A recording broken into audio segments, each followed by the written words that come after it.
Cyan cyan என்ன இருக்கான்னு சொன்னால் தனக்கு வந்து சமூகத்தில் நெருங்கிய ஆட்கள் சாக போகிறாங்கன்னு சொன்னால் ஆல்ரெடி தனக்கு நெருங்கிய ஆட்கள் தனக்கு தெரிஞ்ச ஆட்கள் தன்னோட பழகிய ஆட்கள் யாராவது இறக்க போகிறாங்கன்னு தெரிஞ்சால் அது வந்து தனக்கு முன்கூட்டியே தெரியுது.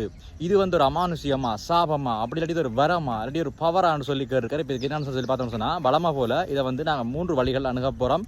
முதலாவது வந்து விஞ்ஞான ரீதியாக, ரெண்டாவது வந்து உள்ளுணர்வு மன ரீதியாக, மூன்றாவது வந்து ஆன்மீக ரீதியாக. முதலாவது விஞ்ஞான ரீதியாக பார்த்தோம்னு சொன்னால் எங்களோட மூளை இருக்குது தானே, எங்களோட மூளை வந்து தினம் நிறைய பேட்டர்ன்களை உருவாக்கி அந்த பேட்டர்ன்களுக்கு வழிதேற முயற்சிகளில் தினமும் வந்து ஈடுபட்டு கொண்டிருக்கு. இப்படி மூளை வந்து இந்த பேட்டர்ன்களுக்கு வழிதேற முயற்சியில் ஈடுபடக்குள்ள எங்களோட சமூகத்தில் எங்களுக்கு நெருங்கிய ஆக்களுக்கு, எங்களோட உறவினர்களுக்கு, எங்களோட நெருங்கி பழகின ஆக்களுக்கு அதை வருத்தம் இல்லாட்டி அவர்களுக்கு உடல்நிலை சரியில்லாமல் போனால் மூளை வந்து அதுலேயும் ஒரு பேட்டர்னை உருவாக்கி அவருக்கு இப்படியாக இருக்குமோ அப்படியாக இருக்குமோன்னு சொல்லி கணக்கிட்டு கடைசியில் வந்து ஒரு வேளை அவருக்கு வந்து இப்படி ஆகாது அப்படின்னு சொல்லி கணிக்குது. அப்படி இல்லாட்டி இவர் வந்து இறப்பார் அப்படின்னு சொல்லி கணிக்குது.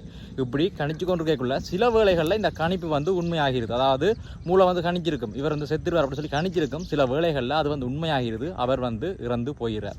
அப்போ நாங்கள் என்ன நினைக்கிறோம், உடனே அது உண்மைதான், எங்களுக்கு வந்து முன்கூட்டியே தெரிஞ்சிருக்கு அப்படின்னு சொல்லி எங்களோட மூளை வந்து இதை நெச்சுக்கொள்ளுது. ஆனால் உண்மை என்னன்னு சொன்னால் நாங்கள் நிறைய தடவைகள் வந்து கணிச்சிருப்போம். ஒவ்வொருத்தருக்கும் வந்து உடல்நிலை சரியில்லாமல் போய்க்குள்ள கணிச்சிருப்போம். அதில் வந்து பல தடவைகளில் இந்த கணிப்புகள் தவறாக இருந்திருக்கும். அநேகமாக எங்கேயாவது 1-2 தடவைகள் வந்து இந்த கணிப்புகள் மட்டும் உறுதியாக இருக்கும். அப்போ நாங்கள் என்ன செய்கிறோம், அந்த தவறிய கணிப்புகளை, தவறாக போன கணிப்புகளை அப்படியே விட்டுட்டு உண்மையாக நடந்த கணிப்புகளை மட்டும் எங்களோட மூளை எடுத்துக்கொள்ளுது. இதை வந்து கன்ஃபர்மேஷன் பயாஸ் அப்படின்னு சொல்லுவோம். ரெண்டாவது மன ரீதியாக பார்த்தோம்னு சொன்னால் எங்களுக்கு மிகவும்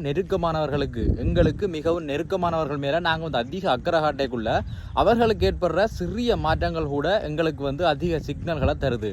இது வந்து அமானுஷ்யம் சாபம் இல்லை, இது வந்து ஒரு அதிக சென்சிட்டிவான தன்மை அப்படின்னு சொல்லப்படுது. அதாவது எங்களுக்கு அதிக நெருக்கமானவர்கள் மீது நாங்கள் அக்கறை வச்சிருக்கக்குள்ள அவர்கள் ஏற்படுற சின்ன மாற்றம் கூட எங்களுக்கு வந்து ஒரு சென்சிட்டிவான உணர்வாக உணர்த்தப்படுவதற்கு சாத்தியக்கூறு இருப்பதாக சொல்லப்படுது.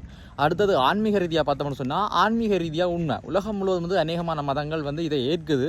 சில மதங்கள் வந்து இதை ஒரு உள்ளுணர்வண்டோ அப்படி இல்லாட்டி இது வந்து ஒரு 6ஆம் அறிவோட அதீத சக்தி, 6th சென்ஸ் 6ஆம் அறிவோட அதீத சக்தி அப்படின்னு சொல்லி வெளிப்படுத்துது.